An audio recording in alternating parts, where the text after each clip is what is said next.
त्योहारों से ठीक पहले दिल्ली के दुश्मनों के चेहरे बेनकाब हो चुके हैं। राजधानी में आतंकी साजिश का कच्चा चिट्ठा खुल चुका है। दिल्ली पुलिस ने एक पाकिस्तानी आतंकी को गिरफ्तार करके साजिश से पर्दा उठा दिया। गिरफ्तार आतंकी पाकिस्तान के पंजाब प्रांत का रहने वाला है। हमले की ट्रेनिंग के बाद उसने दिल्ली का रास्ता पकड़ा। फर्जी दस्तावेज और फर्जी नाम के साथ दिल्ली में काम कर रहा था, लेकिन साजिश को अंजाम देने से पहले वो पकड़ा गया। AK-47 समेत कई और हथियार और दस्तावेज बरामद किए गए।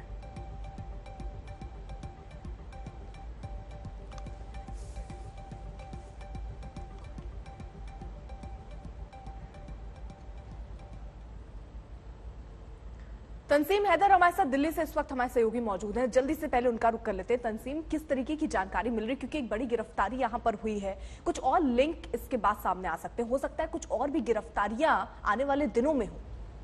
दूसरे जो वेपन्स है वो आगे पहुंचाने थे, तो कहीं ना कहीं इसका पूरा नेटवर्क और वो जो जी जाहिर सी बात है इसमें और भी गिरफ्तारियां होंगी। जो टीम इस आतंकी मोहम्मद अशरफ नाम के आतंकी जो पाकिस्तान है उससे लगातार पूछताछ कर रही हैं। उससे रास्ते 1 साल पहले इंडिया आया था और इंडिया में अलग अलग स्टेट्स में कई जगह रहा है, राजस्थान में रहा है, कश्मीर भी गया है ये। तो उससे पूछताछ में जो स्पेशल सेल है ये जानकारी कर रही है कि कौन लोग थे जिन्होंने उसको कहां कहां पे पनाह दी, कहां कहां पे इन लोगों ने रेकी की। और इसने एक पासपोर्ट बनवा रखा था, अपना एक फर्जी पासपोर्ट भी बनाया हुआ था, उसमें किसने मदद की। तो इसके जो लिंक्स हैं उनको तलाशने की कोशिश कर रही है स्पेशल सेल। एक हैंड पिस्टल, 60 कार्टेजेस बरामद हुई है। बरामदगी है दिल्ली में। और त्योहारों से पहले जैसा कि इंटेलिजेंस लगातार अलर्ट्स आ रहे थे कि दिल्ली में कोई बड़ी वारदात कर सकते हैं आतंकी, त्योहार का सीजन है, पेट्रोल पंप पे हो सकता है, पेट्रोल हो सकते हैं, तो इसको देखते हुए माना जा रहा है स्पेशल पुंज, जहां से मेरे सहयोगी सुनील जी भट्ट इस वक्त तमाम जानकारी के साथ जुड़ गए हैं। सुनील, ये जो लगातार टेररिस्ट का इन्फिल्ट्रेशन जारी है, इस पर सेना लगातार हमलावर है, 5 जवानों की शहादत भी हुई है, लेकिन क्या इनपुट्स मिल रहे हैं ऐसी आगे भी घटनाओं को रोकने के लिए इस वक्त वहां पर क्या तैयारी?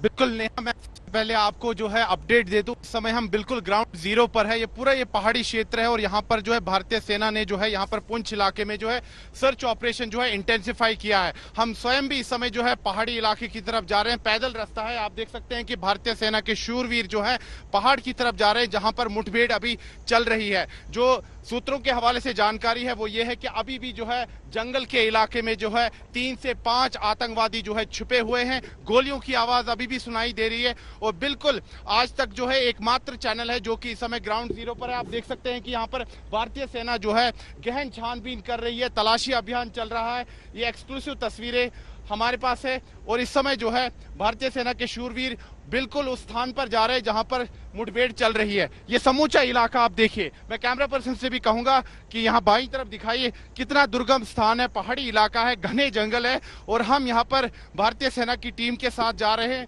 बिल्कुल उस इलाके में जहां पर मुठभेड़ चल रही है। ये पहाड़ी इलाका है, दुर्गम क्षेत्र है, चुनौतीपूर्ण ऑपरेशन है ये भारतीय सेना के लिए, लेकिन भारतीय सेना के जो शूरवीर है बिल्कुल डटे हुए हैं और इस चीज के लिए बिल्कुल पूरी तरह से प्रयासरत है कि जो आतंकवादी छिपे हैं जंगल में उनको जल्द से जल्द ढेर किया जाए। दरअसल जम्मू कश्मीर में हाल फिलहाल में जो आतंकवादी गतिविधियां हैं काफी ज्यादा बढ़ गई है, चाहे वो कश्मीर घाटी हो, जम्मू संभाग हो और नियंत्रण रेखा से भी जो है घुसपैठ चल रही है।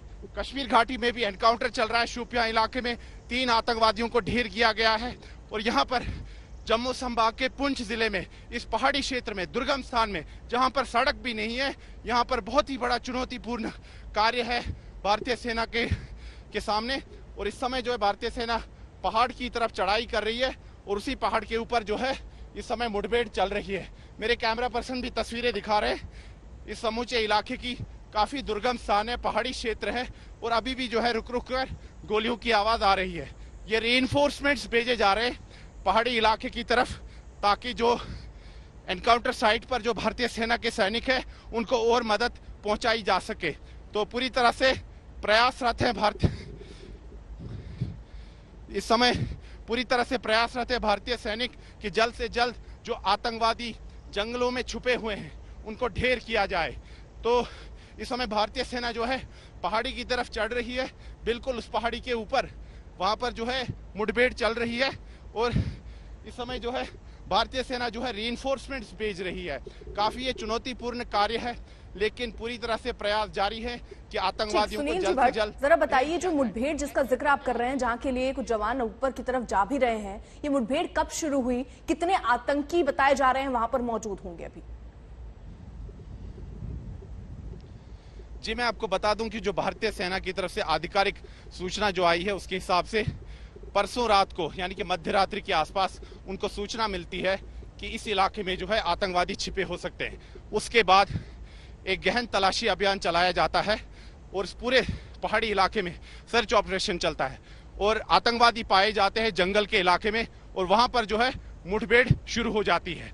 लेकिन दुर्भाग्यवश जो 5 हमारे बहादुर सैनिक हैं वो शहीद हो जाते हैं, वीरगति को प्राप्त होते हैं, जिसमें कि एक जेसीओ भी शामिल है। लेकिन रीइंफोर्समेंट्स भेजे जा रहे हैं।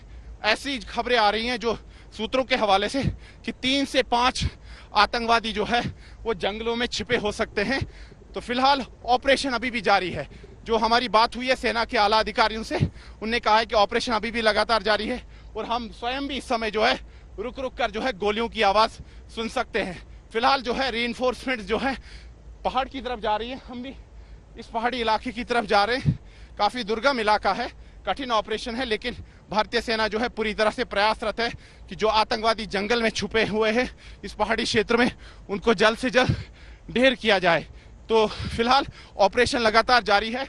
जो ऐसा कि माना जा रहा है कि ये आतंकवादियों का जो समूह है, इसने अभी हाल फिलहाल में ही घुसपैठ की थी नियंत्रण रेखा से पुंछ इलाके में, और अब हो सकता है वो कश्मीर घाटी की तरफ जा रहे हो, क्योंकि यहाँ से कश्मीर घाटी का भी रास्ता है दक्षिण कश्मीर की तरफ, शोपियां इलाके की तरफ। हो सकता है वो कश्मीर घाटी जा रहे हो। फिलहाल यहाँ पर भारतीय सेना जो है चढ़ाई कर रही है, पहाड़ की तरफ जा रही है, और जल्द से जल्द वो इस प्रयास में जुटे हुए हैं कि जो आतंकवादी हैं उनको ढेर किया जाए।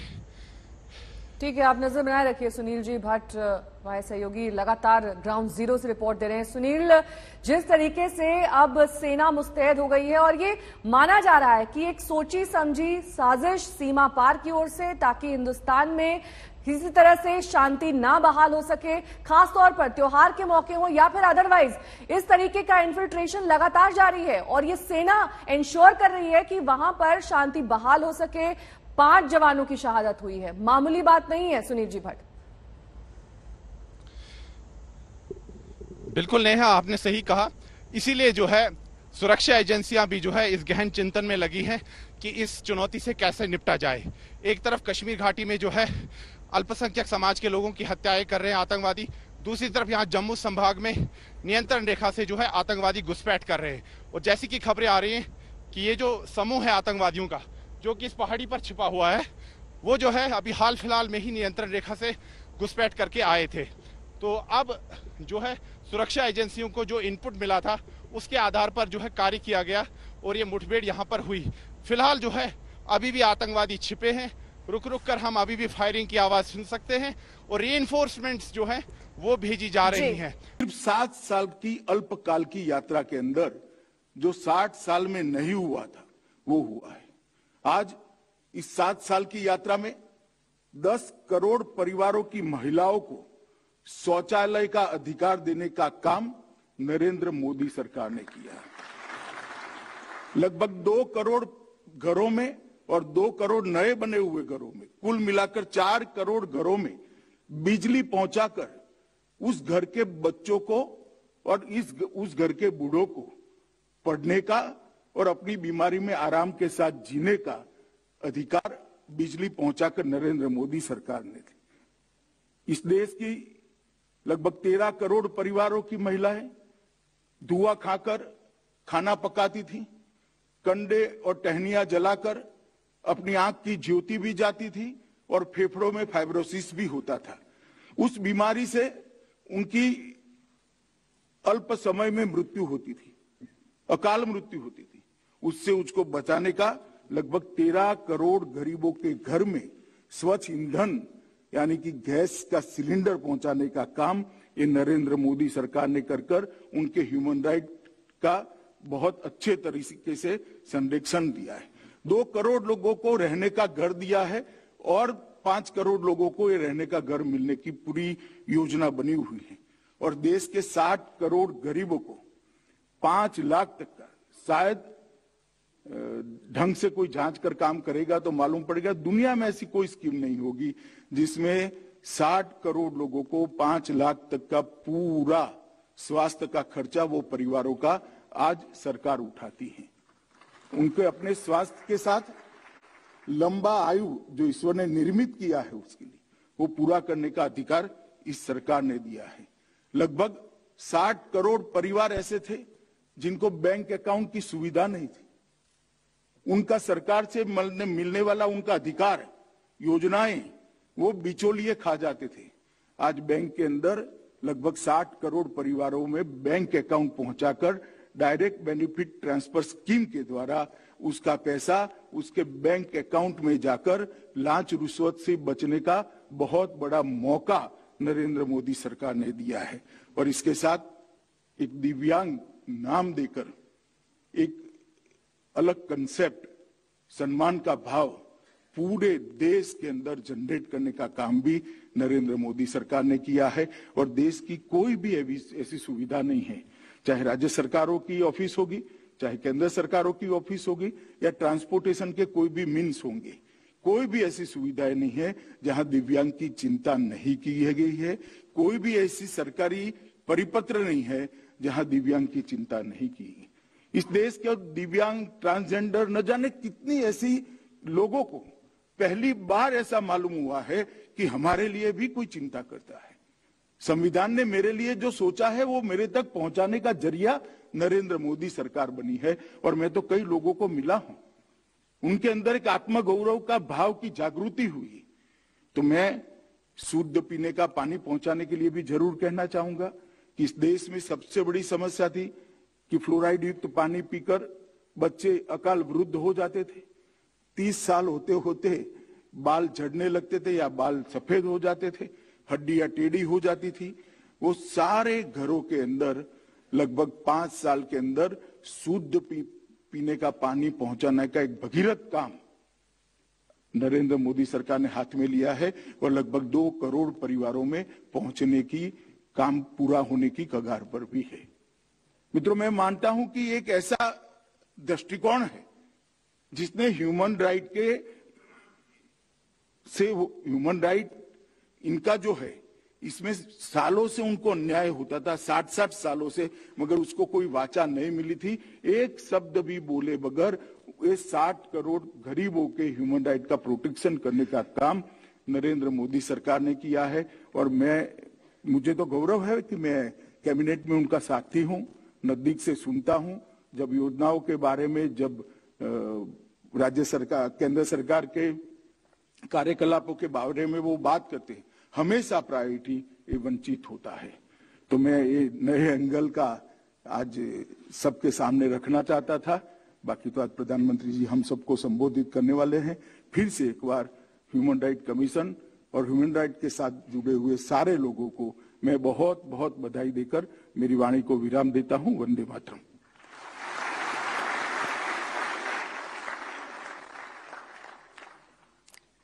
माननीय प्रधानमंत्री जी का विजन है कि गरीबों, किसानों और मध्यम वर्ग को सशक्त बनाया जाए और देश का विकास तेजी से हो।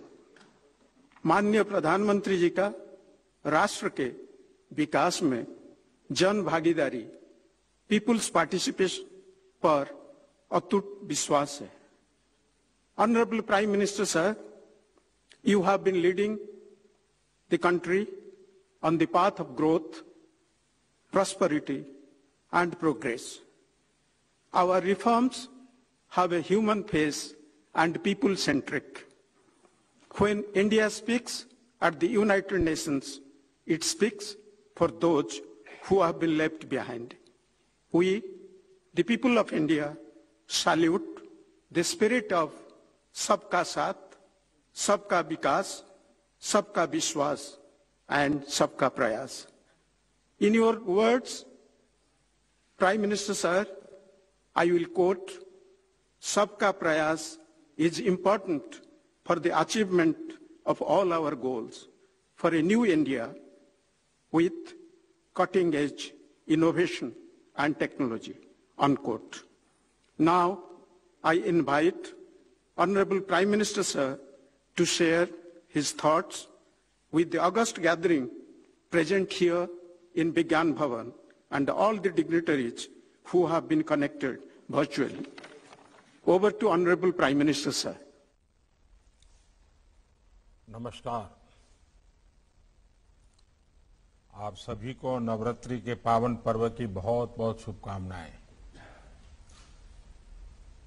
कार्यक्रम में मेरे साथ उपस्थित देश के गृह मंत्री श्री अमित शाह जी, राष्ट्रीय मानव अधिकार आयोग के चेयरपर्सन जस्टिस श्री अरुण कुमार मिश्रा जी, केंद्रीय गृह राज्य मंत्री श्री नित्यानंद राय जी, मानव अधिकार आयोग के अन्य सम्मानित सदस्यगण, राज्य मानव अधिकारी आयोग के सभी अध्यक्षगण, उपस्थित सुप्रीम कोर्ट के सभी माननीय आदरणीय जज महोदय, सदस्यगण, यूएन एजेंसी के सभी प्रतिनिधि, सिविल सोसाइटी से जुड़े साथियों, अन्य सभी महानुभाव, भाइयों और बहनों, आप सभी को राष्ट्रीय मानव अधिकार आयोग के 28वें स्थापना दिवस की हार्दिक बधाई। ये आयोजन आज एक ऐसे समय हो रहा है जब हमारा देश अपनी आजादी का अमृत महोत्सव मना रहा है। भारत के लिए मानव अधिकारों की प्रेरणा का, मानव अधिकार के मूल्यों का बहुत बड़ा स्रोत आजादी के लिए हमारा आंदोलन, हमारा इतिहास है। हमने सदियों तक अपने अधिकारों के लिए संघर्ष किया, एक राष्ट्र के रूप में, एक समाज के रूप में अन्याय अत्याचार का प्रतिरोध किया। एक ऐसे समय में जब पूरी दुनिया विश्व युद्ध की हिंसा में झुलस रही थी, भारत ने पूरे विश्व को अधिकार और अहिंसा का मार्ग सुझाया। हमारे पूज्य बापू को देश ही नहीं बल्कि पूरा विश्व मानव अधिकारों और मानवीय मूल्यों के प्रतीक के रूप में देखता है। ये हम सबका सौभाग्य है कि आज अमृत महोत्सव के जरिए हम महात्मा गांधी के उन मूल्यों और आदर्शों को जीने का संकल्प ले रहे हैं। मुझे संतोष है कि राष्ट्रीय मानव अधिकार आयोग भारत के इन नैतिक संकल्पों को ताकत दे रहा है, अपना सहयोग कर रहा है। साथियों, भारत आत्मवत् सर्वभूतेषु के महान आदर्शों को, संस्कारों को लेकर, विचारों को लेकर चलने वाला देश है।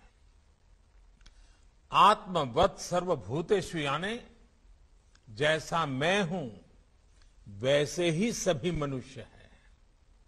मानव मानव में, जीव जीव में भेद नहीं है। जब हम इस विचार को स्वीकार करते हैं तो हर तरह की खाई भर जाती है।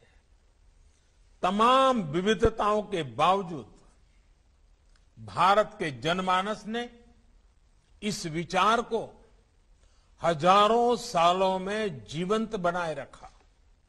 इसलिए सैकड़ों वर्षों की गुलामी के बाद भारत जब आजाद हुआ तो हमारे संविधान द्वारा की गई समानता और मौलिक अधिकारों की घोषणा उतनी ही सहजता से स्वीकार हुई। साथियों, आजादी के बाद भी भारत ने लगातार विश्व को समानता और मानवाधिकारों से जुड़े विषयों पर नया पर्सपेक्टिव दिया है, नया विजन दिया है। बीते दशकों में ऐसे कितने ही अवसर विश्व के सामने आए हैं जब दुनिया भ्रमित हुई है, भटकी है, लेकिन भारत मानव अधिकारों के प्रति हमेशा प्रतिबद्ध रहा है, संवेदनशील रहा है। तमाम चुनौतियों के बाद भी हमारी ये आस्था हमें आश्वस्त करती है कि भारत मानव अधिकारों को सर्वोपरि रखते हुए एक आदर्श समाज के निर्माण का कार्य इसी तरह करता रहेगा। साथियों, आज देश सबका साथ, सबका विकास, सबका विश्वास और सबका प्रयास के मूल मंत्र पर चल रहा है। ये एक तरह से मानव अधिकार को सुनिश्चित करने की ही मूल भावना है। अगर सरकार कोई योजना शुरू करे और उसका लाभ कुछ को मिले, कुछ को ना मिले, तो अधिकार का विषय खड़ा होगा ही। और इसलिए हम हर योजना का लाभ सभी तक पहुंचे, इस लक्ष्य को लेकर चल रहे हैं।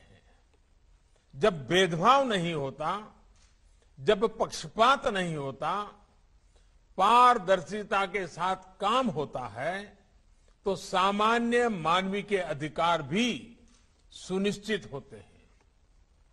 इस 15 अगस्त को देश से बात करते हुए मैंने इस बात पर बल दिया है कि अब हमें मूलभूत सुविधाओं को 100% सैचुरेशन तक लेकर जाना है। ये 100% सैचुरेशन का अभियान समाज की आखिरी पंक्ति में, जिसका अभी हमारे अरुण मिश्रा जी ने उल्लेख किया, आखिरी पंक्ति में खड़े उस व्यक्ति के अधिकारों को सुनिश्चित करने के लिए जिसे पता तक नहीं है कि ये उसका अधिकार है, वो कहीं शिकायत करने नहीं जाता, किसी आयोग में नहीं जाता।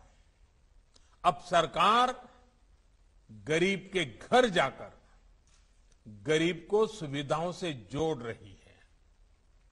साथियों, जब देश का एक बड़ा वर्ग अपनी आवश्यकताओं को पूरा करने में ही संघर्षरत रहेगा, तो उसके पास अपने अधिकारों और अपनी आकांक्षाओं के लिए कुछ करने का ना तो समय बचेगा, ना ऊर्जा और ना ही इच्छा शक्ति। और हम सब जानते हैं, गरीब की जिंदगी में हम अगर बारीकी से देखें तो जरूरत ही उसकी जिंदगी होती है, और जरूरत की पूर्ति के लिए वो अपना जीवन का पल पल, शरीर का कण कण खपाता रहता है। और जब जरूरतें पूरी ना हो तब तक तो उसको ये अधिकार के विषय तक वो पहुंच ही नहीं पाता है। जब गरीब अपनी मूलभूत सुविधाओं, और जिसका अभी अमित भाई ने बड़े विस्तार से वर्णन किया, जैसे शौचालय, बिजली, स्वास्थ्य की चिंता, इलाज की चिंता, इन सबसे जूझ रहा हो और कोई उसके सामने जाकर उसके अधिकारों की लिस्ट गिनाने लगे, तो गरीब सबसे पहले यही पूछेगा कि क्या ये अधिकार उसकी आवश्यकताएं पूरी कर पाएंगे। कागज में दर्ज अधिकारों को गरीब तक पहुंचाने के लिए पहले उसकी आवश्यकता की पूर्ति किया जाना बहुत जरूरी है। जब आवश्यकताएं पूरी होने लगती हैं, तो गरीब अपनी ऊर्जा अधिकारों की तरफ लगा सकता है, अपने अधिकार मांग सकता है। और हम सब इस बात से भी परिचित हैं कि जब आवश्यकता पूरी होती है, अधिकारों के प्रति सतर्कता आती है, तो फिर आकांक्षाएं भी उतनी ही तेजी से बढ़ती है। ये आकांक्षाएं जितनी प्रबल होती है, उतना ही गरीब को गरीबी से बाहर निकलने की ताकत मिलती है।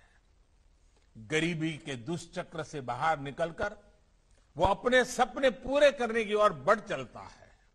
इसलिए जब गरीब के घर शौचालय बनता है, उसके घर बिजली पहुंचती है, उसे गैस कनेक्शन मिलता है, तो ये सिर्फ एक योजना का उस तक पहुंचना ही नहीं होता, ये योजनाएं उसकी आवश्यकता पूरी कर रही हैं, उसे अपने अधिकारों के प्रति जागरूक कर रही हैं, उसमें आकांक्षा जगा रही है।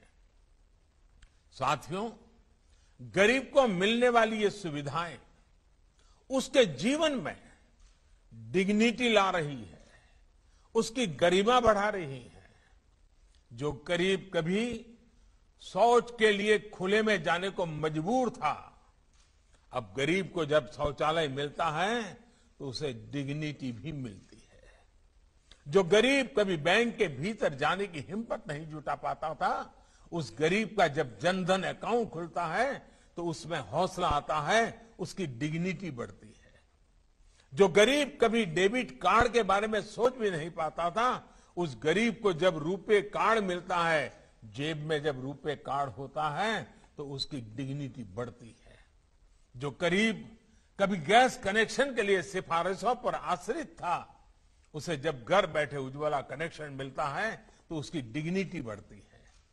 जिन महिलाओं को पीढ़ी दर पीढ़ी प्रॉपर्टी पर मालिकाना हक नहीं मिलता था, जब सरकारी आवास योजना का घर उनके नाम पर होता है तो उन माताओं बहनों की डिग्निटी बढ़ती है। साथियों, बीते वर्षों में देश ने अलग अलग वर्गों में अलग अलग स्तर पर हो रहे इनजस्टिस को भी दूर करने का प्रयास किया है। दशकों से मुस्लिम महिलाएं 3 तलाक के खिलाफ कानून की मांग कर रही थी। हमने ट्रिपल तलाक के खिलाफ कानून बनाकर मुस्लिम महिलाओं को नया अधिकार दिया है।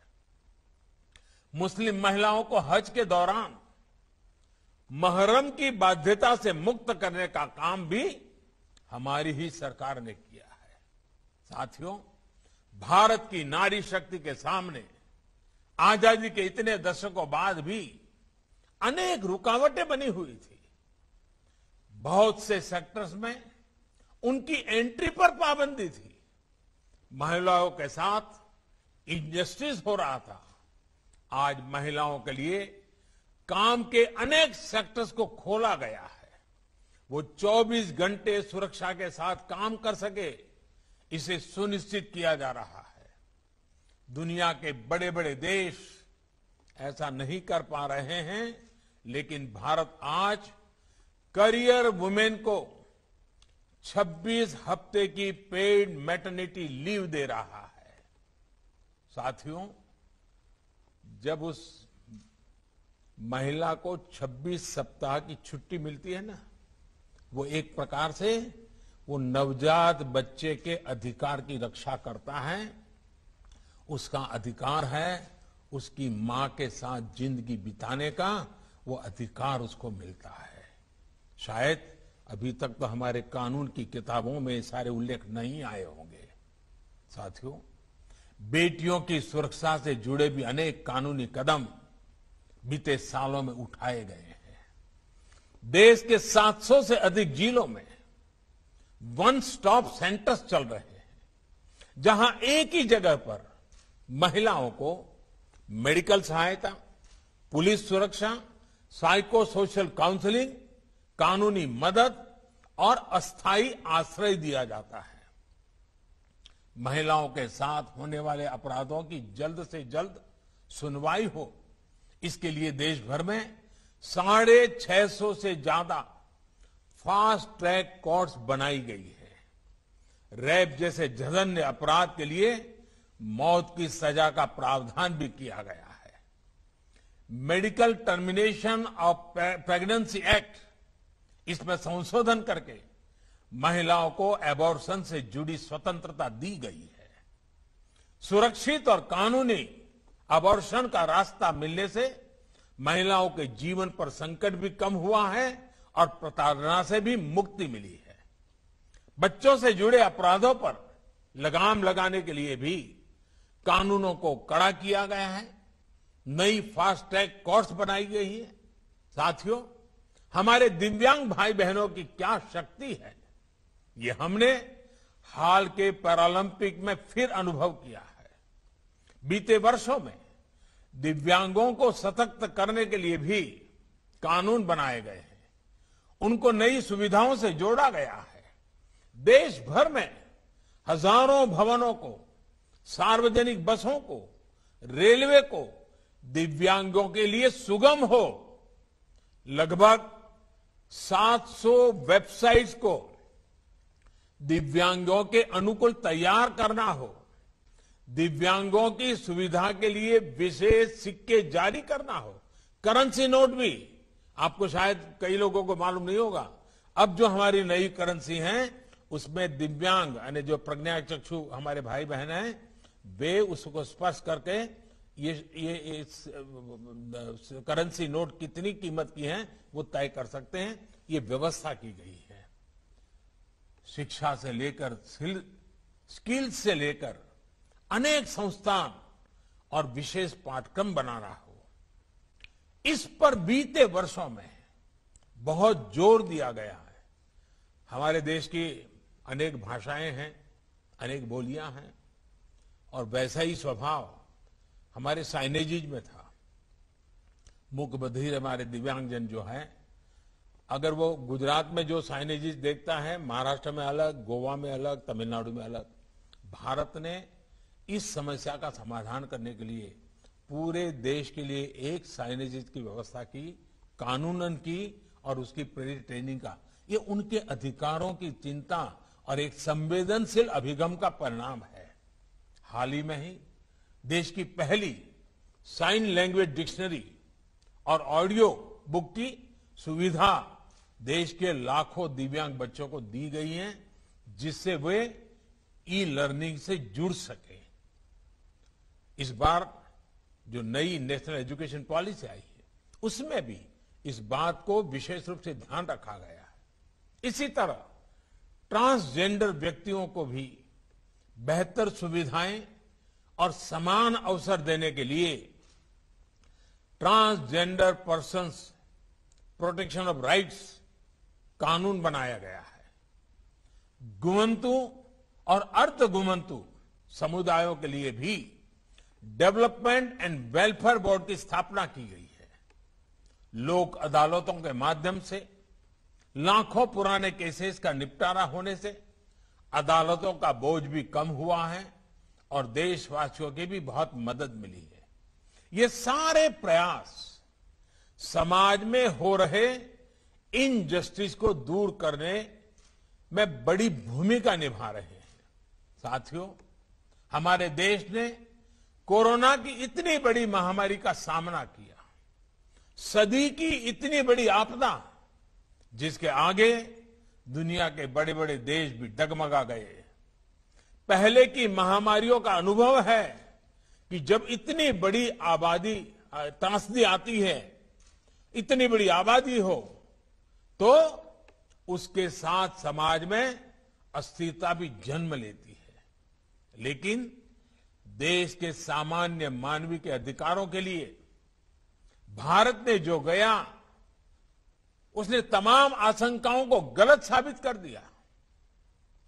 ऐसे कठिन समय में भी भारत ने इस बात का प्रयास किया कि एक भी गरीब को भूखा नहीं रहना पड़े। दुनिया के बड़े बड़े देश नहीं कर पा रहे हैं, लेकिन आज भी भारत 80 करोड़ लोगों को मुफ्त अनाज मुहैया करा रहा है। भारत ने इसी कोरोना काल में गरीबों, असहायों, बुजुर्गों को सीधे उनके खातों में आर्थिक सहायता दी है। प्रवासी श्रमिकों के लिए one nation one ration card की सुविधा भी शुरू की गई है, ताकि वो देश में कहीं भी जाए उन्हें राशन के लिए भटकना न पड़े। भाई और बहनों, मानवीय संवेदना और संवेदनशीलता को सर्वोपरि रखते हुए सबको साथ लेकर चलने के ऐसे प्रयासों ने देश के छोटे किसानों को बहुत बल दिया है। आज देश के किसान किसी तीसरे से कर्ज लेने के लिए मजबूर नहीं है। उनके पास किसान सम्मान निधि की ताकत है, फसल बीमा योजना है, उन्हें बाजार से जोड़ने वाली नीतियां हैं। इसका परिणाम यह है कि संकट के समय भी देश के किसान रिकॉर्ड फसल उत्पादन कर रहे हैं। जम्मू कश्मीर और नॉर्थ ईस्ट का उदाहरण भी हमारे सामने है। इन क्षेत्रों में आज विकास पहुंच रहा है। यहां के लोगों का जीवन स्तर बेहतर बनाने का गंभीरता से प्रयास हो रहा है। ये प्रयास मानव अधिकारों को भी उतना ही सशक्त कर रहे हैं। साथियों, मानव अधिकारों से जुड़ा एक और पक्ष है जिसकी चर्चा मैं आज करना चाहता हूं। हाल के वर्षों में मानव अधिकार की व्याख्या कुछ लोग अपने अपने तरीके से अपने अपने हितों को देखकर करने लगे हैं। एक ही प्रकार की किसी घटना में कुछ लोगों को मानव अधिकार का हनन दिखता है और वैसी ही किसी दूसरी घटना में इन्हीं लोगों को मानव अधिकार का हनन नहीं दिखता। इस प्रकार की मानसिकता भी मानव अधिकार को बहुत ज्यादा नुकसान पहुंचाती है। मानव अधिकार का बहुत ज्यादा हनन तब होता है जब उसे राजनीतिक रंग से देखा जाता है, राजनीतिक चश्मे से देखा जाता है, राजनीतिक नफा नुकसान के तराजू से तोला जाता है। इस तरह का सिलेक्टिव व्यवहार लोकतंत्र के लिए भी उतना ही नुकसानदायक है। हम देखते हैं कि ऐसे ही सिलेक्टिव व्यवहार करते हुए कुछ लोग मानव अधिकारों के हनन के नाम पर देश की छवि को भी नुकसान पहुंचाने का प्रयास करते हैं। ऐसे लोगों से भी देश को सतर्क रहना है। साथियों, आज जब विश्व में मानव अधिकारों की बात होती है तो उसका केंद्र इंडिविजुअल राइट्स होते हैं, व्यक्तिगत अधिकार होते हैं। ये होना भी चाहिए, क्योंकि व्यक्ति से ही समाज का निर्माण होता है और समाज से ही राष्ट्र बनते हैं। लेकिन भारत और भारत की परंपरा ने सदियों से इस विचार को एक नई ऊंचाई दी है।